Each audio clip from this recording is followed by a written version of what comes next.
Salut à tous, bienvenue dans un nouvel épisode de Cohérence. J'espère que vous allez bien, j'espère que vous avez passé une bonne semaine, que vous êtes bien entraîné, que vous avez bien mangé, que vous êtes en forme tout simplement et que vous avez pu mettre en place ce que vous avez envie de mettre en place depuis la rentrée de ces vacances.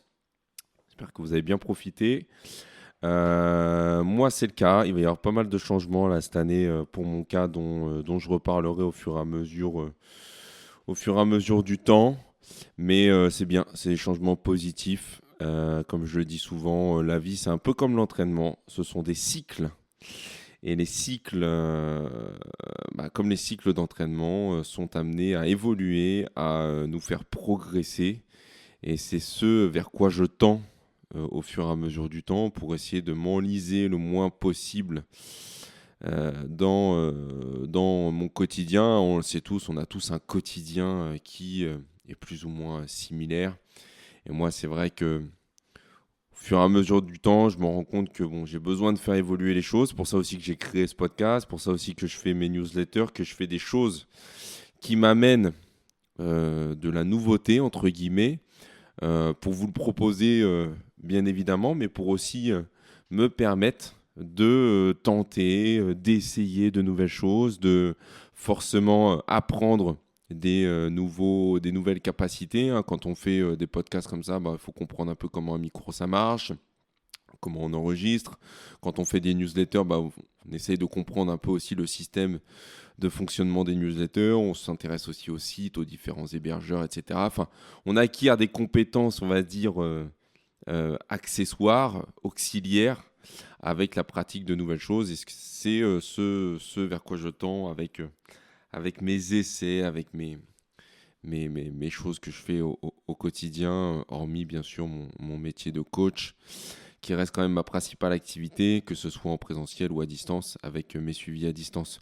J'ai des gens qui m'ont posé la question de savoir si c'était judicieux pour quelqu'un qui souhaitait perdre du poids de manière assez conséquente, de se tourner vers ma mini formation comment perdre 10 kilos en 6 mois.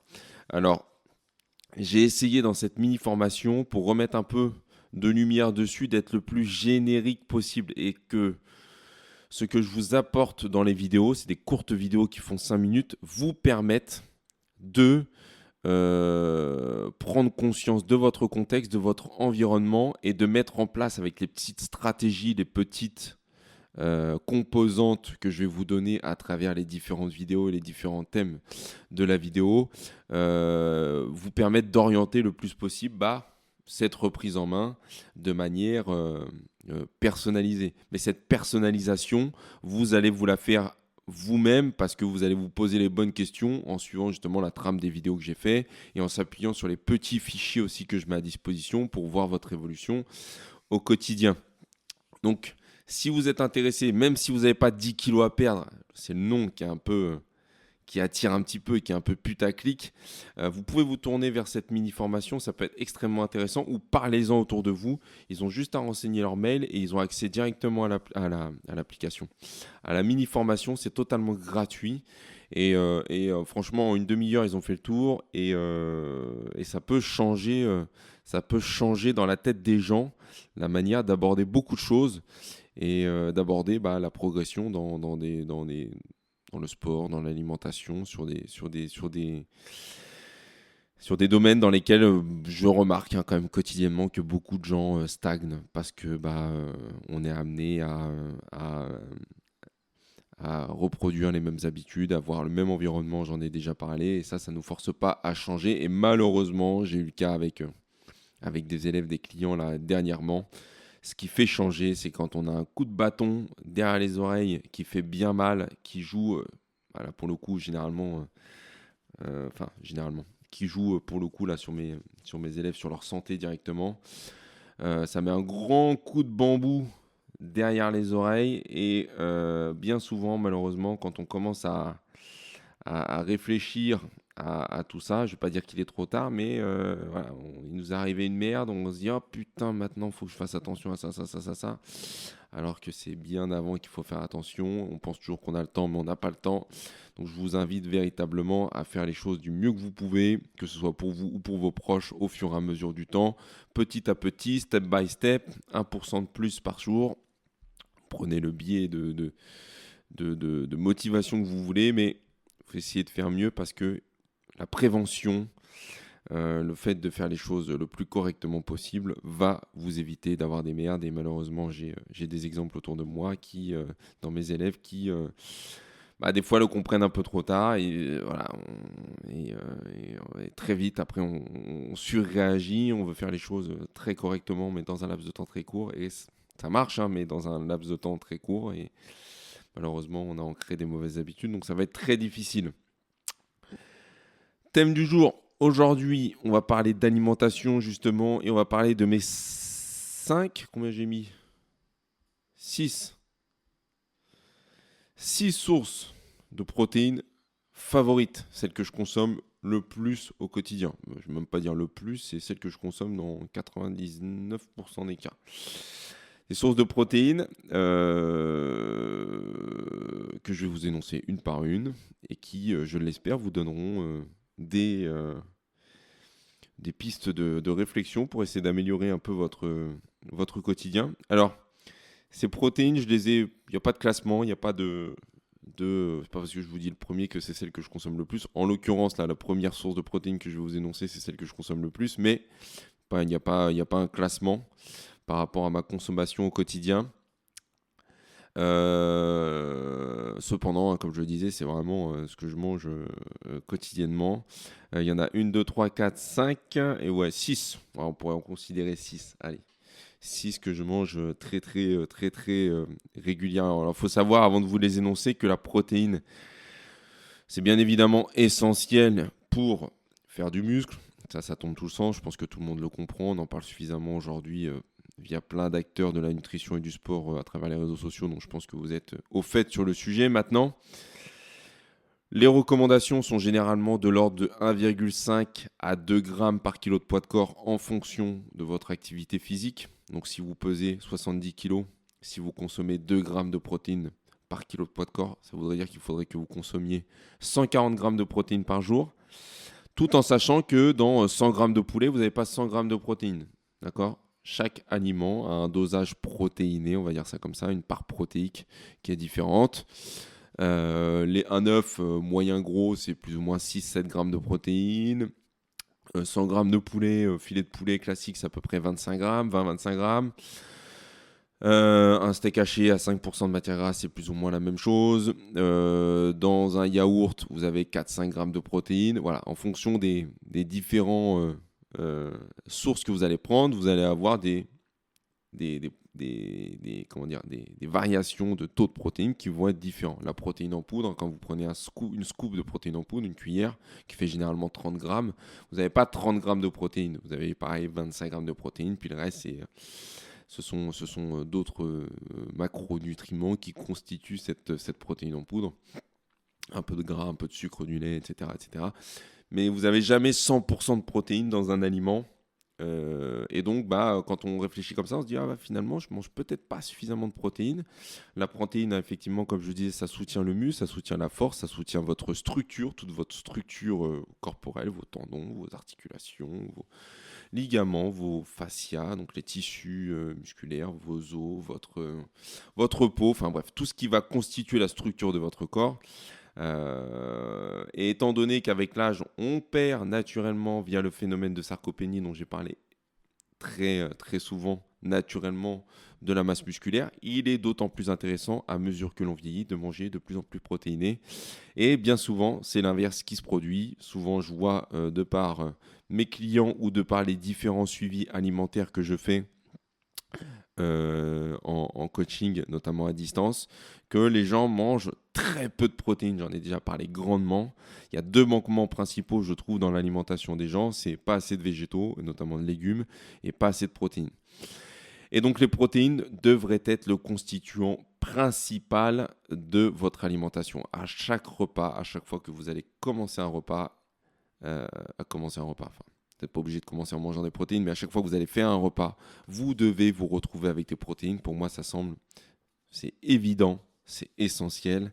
Et surtout, si vous avez un objectif sportif, vous avez un objectif à moyen et long terme de progression, de prise de muscle, de perte de gras, etc. etc. L'avantage de la protéine en plus, c'est que ça va vous permettre de vous rassasier, d'augmenter le phénomène de satiété, de ralentir la glycémie de votre repas, etc., etc. Donc c'est essentiel d'en manger. Ma première source de protéines favorite, c'est pas une surprise, ce sont les œufs pour diverses raisons. Alors des œufs bio ou label rouge ou bleu blanc cœur, ça je transige pas là-dessus. C'est-à-dire que moi j'achète jamais les œufs pourraves là, en barquette de 30, ça c'est de la merde. Achetez pas ça, hein, c'est à chier. Autant ne pas en manger si vous prenez ça.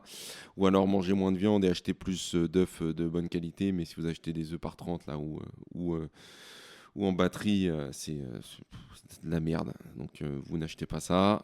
Enfin, vous n'achetez pas ça, vous faites ce que vous voulez, mais je vous conseille de ne pas l'acheter en tout cas. Pourquoi les œufs, c'est ma source de protéines principale? Première raison, économique. Enfin, c'est pas la première raison, mais c'est l'une des raisons. Vous n'aurez pas une protéine plus économique que les œufs. Un œuf, c'est si vous vous démerdez bien entre. Alors ceux qui habitent sur Paris, c'est pas tout à fait vrai, mais on va dire entre 35 et 50 centimes un œuf. Vous prenez 3 œufs, vous avez la portion de protéines que vous allez retrouver plus ou moins dans un steak haché ou dans un filet de poulet pour une valeur marchande de 1,50 € à tout casser. Donc économiquement parlant, c'est ultra rentable.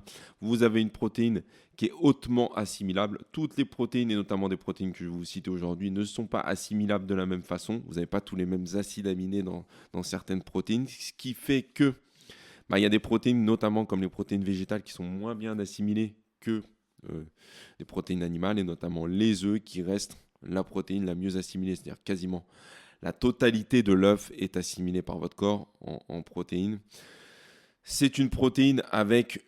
Alors souvent, on a entendu les bodybuilders pro à un moment donné, encore maintenant, manger des œufs en retirant le jaune. Pour moi, c'est péché de faire ça. Alors je comprends la démarche, notamment pour ceux qui font du bodybuilding, qui font de la compétition, etc., pour enlever la matière grasse qui est naturellement présente dans l'œuf, mais c'est là où vous avez le maximum de vitamines, le maximum de ressources, on va dire, biodisponibles, on va dire ça comme ça, dans le jaune d'œuf. La meilleure façon de le manger, c'est le blanc cuit, le jaune coulant, donc tout ce qui est œuf brouillé, omelette, œuf au plat trop cuit, œuf dur, c'est pas l'idéal, ça va vous surcharger. On le voit, hein, quand on mange un œuf dur, c'est un peu plus lourd à digérer que quand on mange un œuf au plat. Donc tout ce qui est œuf cocotte, œuf au plat juste fait, œuf mollet, etc. Ça c'est top. Moi généralement le midi je les mange mollets. Et c'est vraiment la part protéinée la plus conséquente de ma journée. J'en mange, je sais pas, 4 le matin. Et généralement 4 le midi. Ça m'arrive d'en manger le soir. Donc je peux faire des journées où j'en mange 10 facilement. Donc ça c'est le truc. Moi, j'ai toujours, là j'ouvre mon truc, mon tiroir, j'ai toujours au moins 30 œufs d'avance. Au moins. Parce que ça part, tout le monde en mange à la maison, ça part vitesse grand V.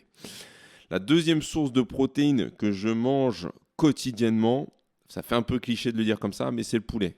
Et moi nous, on achète des poulets entiers à la maison. Là je viens d'en manger ce midi.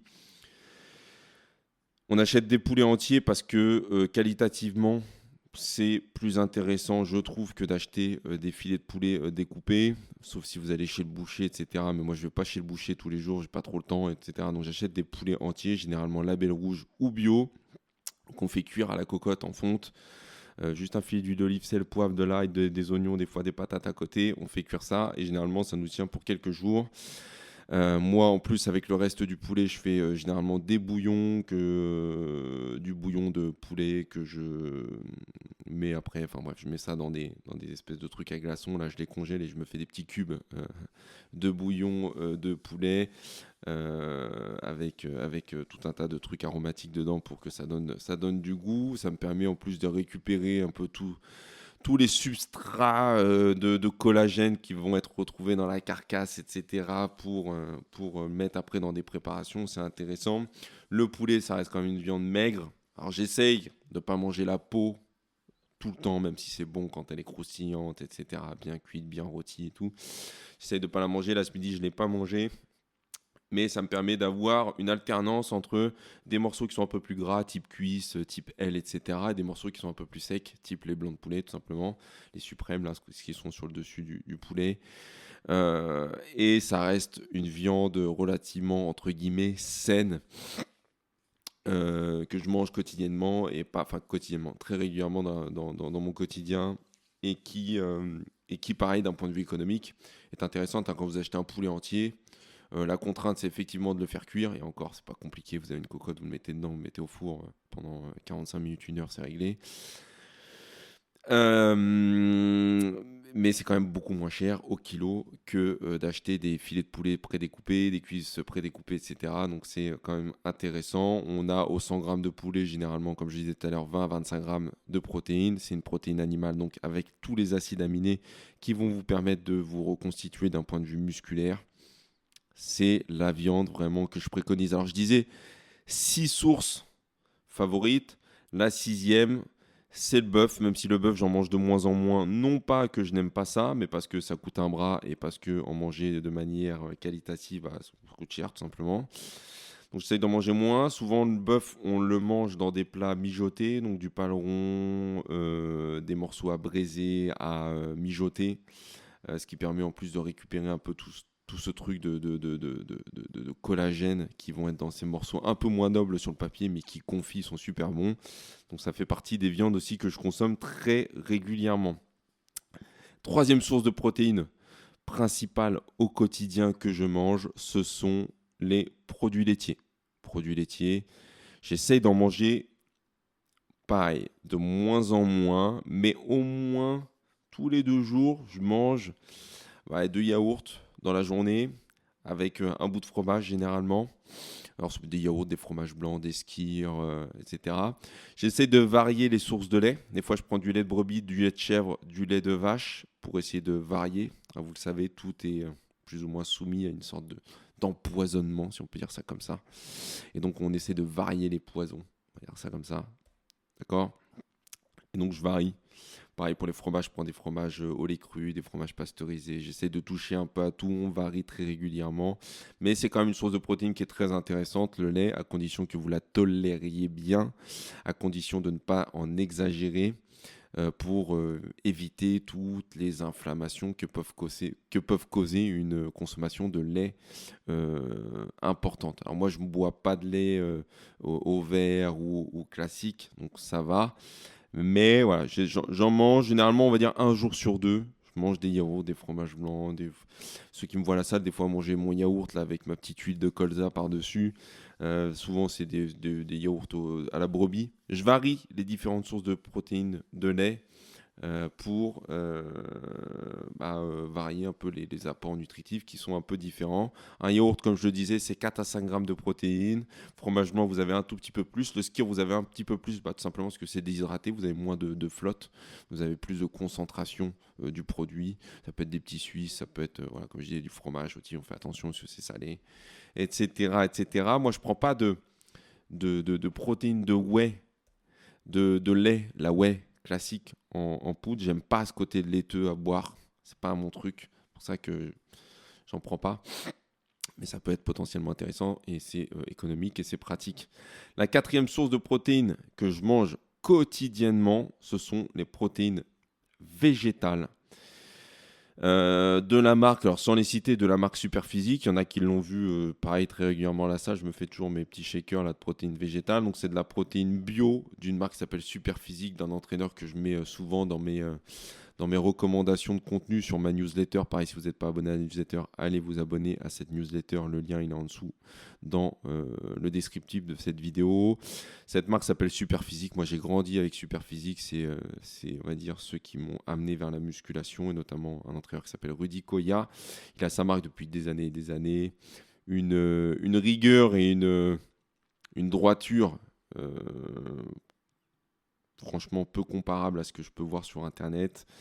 Il y a toujours eu le même discours depuis toujours. Donc, c'est des protéines. Moi, celle que j'utilise, c'est une protéine végétale bio avec dedans. Alors, on a quoi déjà ? Protéines de pois, protéines de riz, protéines de citrouille. Voilà, c'est tout. Mélangé, donc moulu. Il n'y a pas d'édulcorant, il n'y a pas de goût, il n'y a pas de machin. Ceux qui veulent avoir des goûts cookies, chocolat ou machin, c'est pas sur cette marque-là que vous allez la trouver. Moi, je bois ça, je trouve pas ça mauvais, mais c'est très propre, c'est machin. C'est protéines végétales, donc c'est un peu moins intéressant d'un point de vue nutritif, qu'on le veuille ou non, que euh, des protéines animales. Mais ça me permet de ne pas surconsommer, encore une fois, c'est une stratégie de surconsommer des protéines de lait avec les yaourts et les fromages que je mange déjà. Donc ça me permet de compenser un peu. J'ai encore une fois une autre source de protéines dans mon quotidien. Donc généralement, je prends 2 scoops par jour. Donc c'est des scoops de 20 ou 25 grammes. Donc ça me fait, à chaque fois que je prends un shaker, ça me fait à peu près, allez, on va dire 40 grammes de protéines. Plus ou moins 30 à 40 grammes de protéines d'un coup. Cette protéine végétale, je la mange aussi beaucoup en légumineuses, lentilles corail, lentilles classiques, pour les principales. Des fois des haricots, mais c'est très rare. Normalement, c'est des lentilles. Mais encore une fois, je mets vraiment l'attention sur vous. Ne pensez pas non plus que la protéine végétale, c'est une protéine aussi intéressante que la protéine animale. D'accord ? La protéine végétale est très intéressante à condition que vous la mangiez avec des sources de protéines animales. Mais, alors je ne vais pas me faire des amis en disant ça, mais il faut savoir que les végétariens et les véganes en particulier ont forcément des carences parce que ce que vous ne retrouvez pas dans l'alimentation animale, vous n'arriverez pas à le compenser avec une alimentation végétale. D'autant plus que les protéines végétales sont aussi en grande partie des sources de glucides. Donc si vous mangez en grande quantité des protéines végétales, vous mangez automatiquement en grande quantité des sources de glucides qui vont avoir tendance à faire augmenter votre glycémie. Et qui donc vont potentiellement, progressivement perturber un peu votre système hormonal. Donc, toujours bien de mettre des protéines végétales quand même dans son alimentation. Si vous n'aimez pas la viande et que si par conviction vous ne voulez pas manger de la viande, franchement, manger des œufs, c'est ce que vous pourrez faire de mieux. Dernier aliment, dernière source de protéines que je mange régulièrement, et c'est une source de protéines que je déteste véritablement, mais que je me force à manger parce que c'est essentiel, ce sont les sardines. Les sardines, alors moi j'aime pas du tout ce qui vient de la mer, j'aime pas le goût iodé, j'aime pas les moules, les huîtres, les poissons, il y a que le thon vite fait, mais le thon c'est de la merde, donc j'en mange pas. Le saumon, le machin, enfin bref, rien de ce qui vient de la mer ne me donne envie, tout me rebute. Mais je mange des sardines parce que c'est riche en oméga 3, parce que ce sont des petits poissons. Et étant donné que ce sont des petits poissons, vous allez retrouver tous les apports nutritifs, notamment en oméga 3, je le disais, mais même en termes de protéines qui sont extrêmement intéressants, sans toutes les merdes que vous pouvez retrouver dans les gros poissons, type saumon, type thon, tous les métaux lourds que vous pouvez retrouver, tous les polluants, les micro-polluants que vous pouvez retrouver dans ces poissons-là, tout simplement parce qu'ils sont plus gros et qui mangent plus de merde dans l'océan et qui sont souvent élevés de manière beaucoup plus intensive que des petits poissons comme ça qui sont on va dire jeunes, on va dire ça comme ça, et qui virevoltent plus simplement dans la mer, qui sont gras et qui sont très intéressants. Donc les sardines, les anchois, les maquereaux, je regardais Top Chef la dernière fois, il y a un autre poisson aussi, il a cuisiné ça, le mec s'appelait je l'ai vu tout à l'heure, un cousin du maquereau aussi qui fait partie de cette catégorie de poissons et qui visiblement est pas très cher. Ceux qui regardent Top Chef, pardon, vous m'aiderez, vous me mettrez en commentaire. Le charron, attends, comment ça s'appelle? Enfin bref, on s'en fout. Et donc j'aime pas ça, mais je me force à en manger régulièrement, généralement une fois par semaine, pas beaucoup plus parce que sinon ça me dégoûte. Ça me dégoûte trop et il faut que je le mange avec beaucoup de pain et généralement du fromage frais à côté pour éviter de sentir trop le goût. De sentir trop le goût parce que sinon j'aime pas ça. J'aime pas ça. Enfin de manière j'aime pas ça, mais voilà, on s'adapte. Le chinchard, voilà, cherchez le nom, le chinchard. Apparemment c'est comme le maquereau et la sardine. Et voilà. Donc voici mes 6 sources de protéines. Je les répète. Les œufs, le poulet, un peu de viande de bœuf, les yaourts, le fromage blanc, les produits laitiers, la protéine végétale en poudre et généralement sous légumineuse avec les lentilles et des fois les haricots. Et les sardines, mes amis, les sardines qui font la part belle de mes constituantes protéiques dans mon alimentation. Voilà, j'espère que ça vous aidera, j'espère que vous mettrez ça en place. J'espère que vous allez améliorer encore une fois votre alimentation si ce n'est pas déjà le cas au fur et à mesure et que ça vous donnera forcément de super résultats. Mais avec des sources de protéines comme ça, c'est impossible de ne pas prendre de muscle, à condition bien évidemment de bien s'entraîner. Je vous dis à la semaine prochaine pour un nouvel épisode de Cohérence. N'oubliez pas de vous abonner, de partager, de mettre des j'aime, des commentaires, etc., etc. Tutti quanti. Allez, ciao, ciao, bonne semaine à tous.